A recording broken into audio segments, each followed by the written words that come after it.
Hallo, dag Steven. Je spreekt hier met Sien van het programma Belgium's Got Talent. Goedemiddag. Ik bel jou eens op omdat ik op zoek ben naar een leuke, fijne, originele act.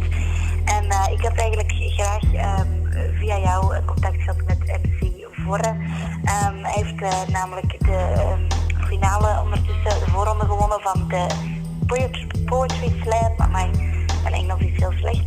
En voilà, via probeer ik dus via jou om met hem in contact te komen en hem vriendelijk uit te nodigen om misschien deel te nemen aan ons nieuw seizoen van Belgium's Got Talent.